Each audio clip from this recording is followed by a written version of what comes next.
चलिए बच्चों, तो क्लासिफिकेशन सबको समझ में आ गया।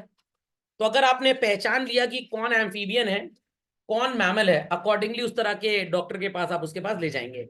मैमल्स होंगे तो एमबीबीएस के पास जाएंगे, थोड़े जानवर टाइप होंगे, दूसरे जानवर होंगे मैमल्स होंगे तो वो वेटनरी सर्जन के पास चले जाएंगे। Is that understood? तो वैसे ही बच्चों अब आते हैं हमारे गोल्डन रूल्स ऑफ अकाउंटेंसी। क्या आते हैं? Golden rules of accountancy. झटपट अपनी क्लास वर्क कॉपी ओपन करें बच्चों, और मैं कुछ लिखने वाला हूं एंड आई वांट कि आप भी मेरे साथ लिखेंगे। तैयार हैं लिखने के लिए? चिल्ड्रन तैयार हैं लिखने के लिए? चलिए, सबसे पहला कैटेगरी कौन सा पढ़ा था बच्चों आपने? Personal account. Very good, very good, very good. दूसरी कैटेगरी आपको कौन सी पढ़ाई गई थी बच्चों? Real account. एक्सेलेंट जवाब। और तीसरी कैटेगरी कौन सी पढ़ाई गई थी? Nominal. Shall I proceed further? यहां तक की कहानी सबको समझ में आ गई बच्चों? यहां तक की कहानी समझ में आ गई? जो गूंगे बहरे हैं उनको छोड़ के बाकी लोग एटलीस्ट बोलेंगे, क्योंकि गूंगे यस सर। बहरे तो भाई बोल ही नहीं पाएंगे, दे आर मेडिकली इनकैपेसिटेड। चलिए, यस। ये जो भी बच्चों पर्सनल अकाउंट्स होते हैं, they relate to organisations, they relate to human beings, they relate to persons. Yes और नो? तो या तो इनको हमारे बिजनेस से कुछ मिलेगा बच्चों, और या तो ये हमारे बिजनेस को कुछ देंगे। क्या कोई तीसरा रिश्ता हो सकता है? आंसर, क्या कोई तीसरा रिश्ता हो सकता है चिल्ड्रन? Not at all. तो अगर मान लीजिए कि आप एक बैंक हैं और मैं आपके बैंक में आता हूं और कहता हूं मेरे को लोन दे दो, तो आप मेरे को पैसा दोगे, तो I am a receiver from your perspective और I am a giver. Receiver, आप गिवर हैं, बट खबरदार किसी ने ऐसा बोला सब चौपट हो जाएगा। तो मैं लोन लेने आया, मैं कौन हो गया? रिसीवर। आप क्या है? नमस्कार, अभी इससे कोई मतलब नहीं है। फिर से एक बार, मैं लोन लेने आ गया, मेरे को लोन मिल गया, आई एम द रिसीवर। आप कौन है? नमस्कार। समझ में आ गया? आप अपने आप को गिवर नहीं बोलेंगे, बोलेंगे तो सब चौपट हो जाएगा। फिर से वंस मोर, मैं बैंक लेने लोन लेने गया बैंक एचडीएफसी में, 100 करोड़ रुपए लोन उन्होंने मेरे को दे दिया, मैं कौन हो गया? रिसीवर। वो लोग कौन है? नमस्कार। समझ में आ गया? तो बिजनेसमैन अपने आप को, या बिजनेस, सॉरी बिजनेसमैन गलती से निकल गया मेरे मुंह से, बिजनेस अपने आप को ना कभी रिसीवर बोलेगा ना कभी गिवर। क्यों? सब चीजें आएंगी तो रिसीवर नहीं है बट कुछ और बोलेगा। क्लियर? परेशान मत होइए, बता रहा हूं। तो जब मैं बैंक से लोन लूंगा बच्चों, मेरे पास पैसे आए, who am I for the bank? Receiver. Very good. अगर मैं रिसीवर हूं बच्चों, तो I am getting the benefit of money और sacrifice for money. Benefit. Benefit. Benefit in accountancy is called as what? Debit. किसको किसको? यहां तक कहानी सिर के ऊपर से पूरी तरह से उड़ गई चिल्ड्रन। समझ में आ गई कहानी? समझ में आ गई कहानी? मैं 2 साल बाद बैंक के पास जाता हूं और बैंक से कहता हूं भैया अपना पैसा वापस ले लो जो दिया था, विद इंटरेस्ट। तो मैं पैसे वापस दे रहा हूं उनको। Now I stand to act as what children? Giver. और बैंक को पैसे मिल रहे हैं, बट कृपया करके बैंक को आप रिसीवर ना बोले। सर क्या बोलेंगे? अभी बोलेंगे, आप बिल्कुल परेशान मत होइए ना। बैंक को रिसीवर नहीं बोलेंगे, मैं पैसे दे रहा हूं बैंक को, तो I am the giver. Now children, I am having a sacrifice or still a benefit? I am suffering a sacrifice. And children, sacrifice in accountancy is called as what? Credit. तो इसके basis पे बच्चों एक rule बनता है, और वो rule technically कैसे लिखा जाता है, ध्यान से सुनिएगा children. The rule is debit the receiver and credit the giver. जिसको कुछ प्राप्त हुआ, सर वो पर्याप्त हो गया, अरे जोक नहीं चल रहा है। जिसको कुछ मिला, he stands to act as a receiver getting benefit, and benefit in accountancy is debit. जिसने कुछ दिया आपके बिजनेस को, वो गिवर है बच्चों। Suffers sacrifice, sacrifice in the language of accounting is called as credit. समझ में आ गया? किसी किताब में ये डेरिवेशन आपको नहीं मिलेगा बच्चों, और इसी के बेसिस पे रूल बना है। 99.99% of the people on this planet earth तोते की तरह रट लेते हैं, debit the receiver credit the giver. Why? ये कोई बताता ही नहीं, क्योंकि लोग पी रहे हैं चाय। Is that understood? तो आपने मेरे को fees the, I am the receiver. आप अपने रिकॉर्ड्स में मेरे को डेबिट एस्पेक्ट पे नोट करेंगे। कहां पे? डेबिट एस्पेक्ट पे। मेरे नजरिए से आप कौन है? गिवर। आपको हो गया क्या बच्चों? सैक्रिफाइस। मैं किस एस्पेक्ट पे आपको रिकॉर्ड करूंगा? क्रेडिट। तो समझ लीजिए ये अलमारी है, एक अलमारी का नाम डेबिट और एक अलमारी का नाम क्रेडिट। जो घर से खाना खा के आए उसको किस अलमारी में बंद कर देंगे? डेबिट। Is that clear? समझ में आगे? चलिए, एनी डाउट्स? Many doubts? अगली प्रजाति क्या है बच्चों? Real account. रियल अकाउंट में कौन कौन सी चीजें आती हैं ये सबको पता है, मेरे को बताने की जरूरत नहीं है। Things which can be children seen, touched and felt. Is that understood well?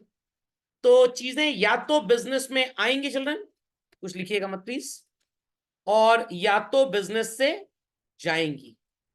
क्या कोई तीसरा रिश्ता हो सकता है चिल्ड्रन? नो। No sir. आप सुनिएगा ध्यान से। आप एक बैंक के मैनेजर हैं, बैंक को आप रिप्रेजेंट करते हैं। बैंक है संकट मोचन बैंक ऑफ इंडिया। मैंने आपके बैंक से 100 करोड़ रुपए का लोन लेना है। मैं बैंक आ गया, पेपर फॉर्मेलिटी कंप्लीट, आपने मेरे को 100 करोड़ दे दीजिए। आपके नजरिए से हु एम आई? रिसीवर और गिवर? रिसीवर। और आपके बैंक से क्या जा रहा है? पैसा। तो आपको बच्चों, लिखिएगा मत प्लीज, लिखिएगा मत, इस जाते हुए पैसे का क्या हुआ? Sacrifice. Is that clear? Is that clear? And sacrifice in accountancy is quoted as what children? Credit. खोपड़े में बात गई या नहीं गई? समझ में आ गया? मैं अभी लिखना नहीं है कुछ, आपके बैंक 5 साल बाद आता हूं और कहता हूं भैया अपना लोन का पैसा वापस ले लो। आपके नजरिए से मैं कौन हुआ बच्चों अब? रिसीवर की गिवर? गिवर। और आपके पास क्या आ रहा है बच्चों? पैसा आ रहा है। तो आपको इस पैसे से क्या होगा बच्चों? सर बड़ा लगाव होगा सर, हमको साइकोलॉजी क्लास नहीं चल रही है। आपको इस पैसे का बेनिफिट होगा।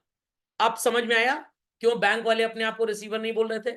तो यू वेंट टू मैकडोनल्ड्स, पैसे दिए, बर्गर ले लिया। मैकडोनल्ड बोलेगा पैसा आया और बर्गर गया। या आपने बर्गर खा लिया और बोला पैसा तो मैं 3 साल बाद दूंगा, पैसा मैं 3 साल के बाद दूंगा।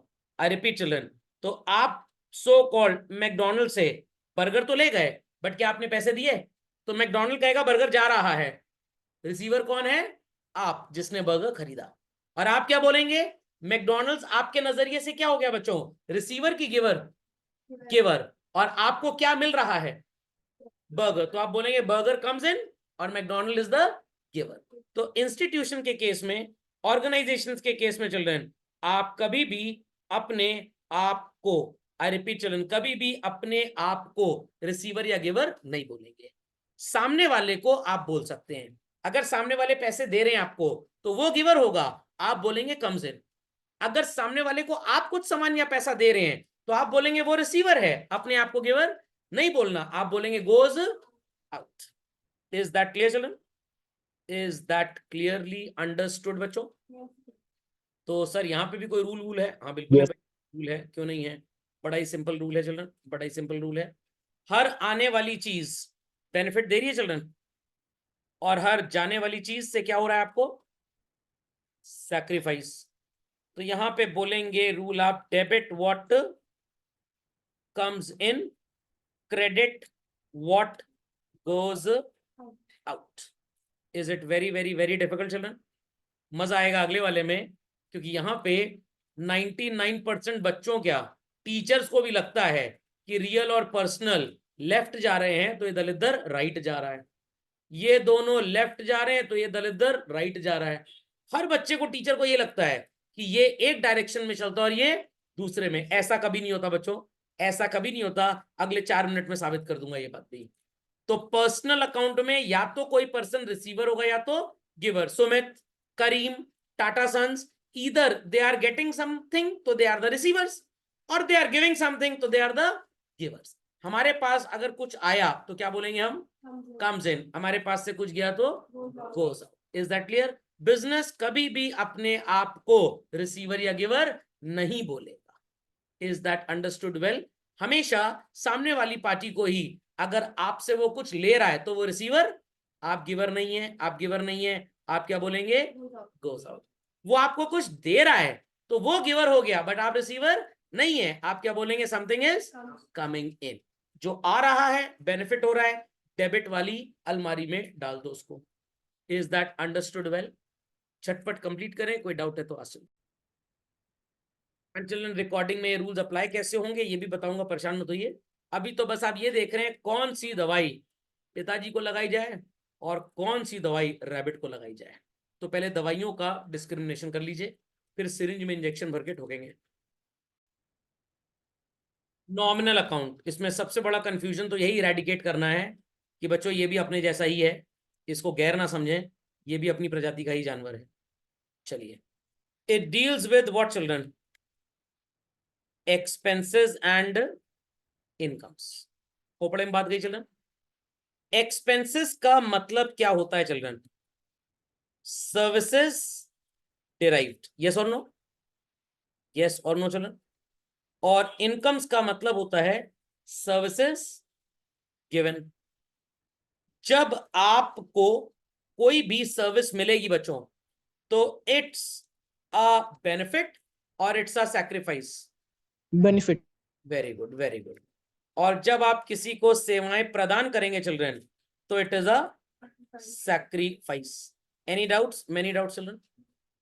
Any doubts? Many doubts children? No Any sir. doubts? Many doubts? Benefit in accountancy is addressed as what children? Debit or credit? Debit. मैं आपको पढ़ा रहा हूं, I am having the implication or the usage or the application or the employment of my skills and my time and energy. तो मैं आपको सेवाएं प्रदान कर रहा हूं children, I am giving you the service. तो बच्चों, जब मैं आपको सर्विस दे रहा हूं तो मेरे लिए इट्स अ सैक्रिफाइस और आपके लिए इट्स अ बेनिफिट। इस सर्विस का एक नाम है, इस सर्विस का नाम है ट्यूशन फीस। क्या नाम है? खोपड़े में बात गई। आप डॉक्टर के पास गए, डॉक्टर साहब बहुत दिन से खांसी जुकाम लगा है। डॉक्टर कहना नालायक, जब बोल रहे इतना मौसम खराब चल रहा है, ना खाओ फ्रूट क्रीम, ना खाओ फ्रूट क्रीम, तो कंपटीशन करना है शर्मा जी के लड़के से, हम तो खाएंगे, हम तो चुलबुल पांडे हैं, तो झेलो। तो डॉक्टर ने प्रिस्क्रिप्शन दिया, तो डॉक्टर ने अपना स्किल, टैलेंट, एनर्जी, समय यूज किया और आपका इलाज किया। तो आपने डॉक्टर साहब को पैसे दे दिए। किस चीज के पैसे दिए? प्रिस्क्रिप्शन के। व्हाट? प्रिस्क्रिप्शन। तो prescription fee is the name of the so called service. आपके लिए प्रिस्क्रिप्शन फीस क्या है चिल्ड्रन? एक्सपेंस, क्योंकि आपको इलाज का बेनिफिट हुआ है। और डॉक्टर साहब ने क्योंकि अपना टाइम एंड एनर्जी आपके ऊपर लगाया, उन बेचारों को क्या हो गया? सैक्रिफाइस हो गया। तो डॉक्टर साहब प्रिस्क्रिप्शन फी शब्द यूज करेंगे किस चीज के लिए? इनकम के लिए। और आप प्रिस्क्रिप्शन फी शब्द यूज करेंगे किसके लिए? एक्सपेंस के लिए। समझ में आ गई बात? कैश उसका एक जरिया है। आई रिपीट, कैश उसका एक जरिया है। मैं आपको एक जोक करना चाहता हूं, एक जोक सुनाना चाहता हूं। या तो मुंह से बोलूं वर्बल, या तो नॉन वर्बल, दोनों केसेस में जोक माना जाएगा कि नहीं? तो लैंग्वेज और words, they are only a medium of communication, they are not communication, they are a medium of communication. Is that understood? तो एक्सपेंस और इनकम तो सो कॉल्ड अल्टीमेट चैनल है जहां तक आपको पहुंचना है, उसके लिए शब्द उस सर्विस के नाम से लिया जाएगा। तो मेरे घर में सोफा खराब हो गया, मैंने बुलाया कारपेंटर को, वो कार नहीं पेंट करता है, कि भाई तुम इसको बना दो। उसने कहा ठीक है बना देंगे, मेंटेन कर दिया, बढ़िया, मेरे से पैसे ले गया। The word is repairs, the word is. तो मेरे लिए रिपेयर क्या होगा बच्चों? एक्सपेंस, क्योंकि मैंने सर्विस ली है कारपेंटर से। और कारपेंटर के लिए रिपेयर शब्द क्या होगा? इनकम। समझ में आई बात कि नहीं आई बच्चों? चलिए, तो ये सबको क्लियर हो गया, क्लियरली अंडरस्टूड। अब तीनों जगह आपको एक सिमिलैरिटी नजर आ गई बच्चों। यहां पे भी बेनिफिट का मतलब क्या है? डेबिट। और यहां पे भी debit. Just hold on children. चलिए, अभी भी नहीं चल रहा, क्या हो गया भाई इसको? लगता है किसी मनुष्य की नजर लग गई है। चल गया, हाँ देखा, श्राप दे दिया, सही हो गया। तो यहाँ पे बच्चों डेबिट का मतलब बेनिफिट और क्रेडिट का मतलब सैक्रिफाइस। यहाँ पे भी डेबिट का मतलब बेनिफिट और क्रेडिट का मतलब सैक्रिफाइस। यहाँ पे भी डेबिट का मतलब बेनिफिट और क्रेडिट का मतलब सैक्रिफाइस। जो रिसीवर है उसको बेनिफिट हो रहा है, कम्स इन है बेनिफिट हो रहा है, सर्विस मिल रही है बेनिफिट हो रहा है। तो तीनों जगह मतलब तो सेम ही है ना। ये लोगों पे अप्लाई होता है, ये चीजों पे अप्लाई होता है, और ये सर्विसेज पे अप्लाई होता है। Is that clear? तो घर में गेस्ट आया, आप कहेंगे चाय पियेंगे अंकल, पराठा खाएंगे, ये सही तरीका है ना। और कब जाएंगे और कुछ दे के जाएंगे, खाली हाथ चले जाएंगे दलिदर कहीं के, क्या पूछेंगे? चाय खाबे? बंगाली भाषा में पीने वाली चीज को भी खाना ही बोला जाता है, बट वो जिन लोगों को बंगाली आती है वो पढ़े लिखे लोग इंटरप्रेट कर लेते हैं, हम आपसे मजाक उड़ा सकते हैं। समझ में आई बात? एक बार मैंने ठाकुर साहब से पूछा था आपकी उम्र कितनी, कह रहे 55 साल। 10 साल बाद मेरे फिर मिले, मैंने कहा उम्र कितनी ठाकुर साहब? कह रहे 55। मैंने 10 साल पहले भी ठाकुर साहब 55 बता रहे थे, आज भी 55 बता रहे। कह रहे ठाकुर है, ठाकुरों की जुबान जो एक बार निकल गया, निकल गया, बता रही है वो। समझ में आ गया? तो this is being applied on people and organisation, this is applied on things. और ये किस पे लागू होता है बच्चों? एक्सपेंसेस एंड इनकम्स पे। चलिए, तो झटपट आखिरी रूल भी लिख लें बच्चों, और आज का होमवर्क आपका यही है कि आपको इसको लर्न करके आना है। आप बोले इसमें कौन सी बड़ी बात है, ये अगले लेक्चर में देखूंगा कितनी बड़ी बात है। Debit all expenses and loss. Sir loss से काहे का बेनिफिट? सब कुछ एक ही साथ बता दूंगा तो सीक्रेट क्या रह जाएगा। Credit all incomes and gains. So किसी को भी रूल के नॉमेनक्लेचर में बच्चों क्या डिफरेंस नजर आया? The application is basically of benefit and sacrifice. बस आपको यह पहचानना है, पर्सनल अकाउंट में बेनिफिट रिसीवर का होता है और सैक्रिफाइस गिवर का। रियल अकाउंट में बेनिफिट होता है उन चीजों का जो आ रही है, और सैक्रिफाइस होगा उनका जो जा रही है।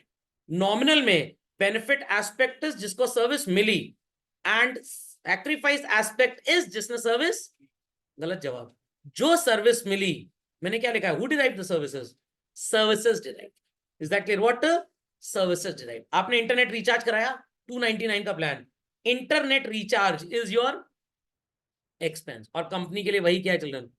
Income. The word is internet recharge. जैसे यहां पे एडवर्टाइजिंग चार्जेस था, बिजनेस के लिए एडवर्टाइजिंग चार्ज क्या है बच्चों? एक्सपेंस। और अगर मेरे पिताजी की एडवर्टाइजिंग कंपनी ही है, हम लोगों का एडवर्टाइजमेंट ही कराते हैं, तो हमारे लिए क्या हो जाएगा? वो इनकम।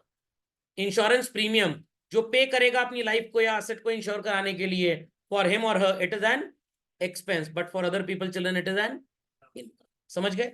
तो बस आज का होमवर्क यही है कि आप इसको लर्न कर लें, और जो पहले होमवर्क दिया था मार्क करने वाला रियल पर्सनल नॉमिनल वो कर लीजिएगा।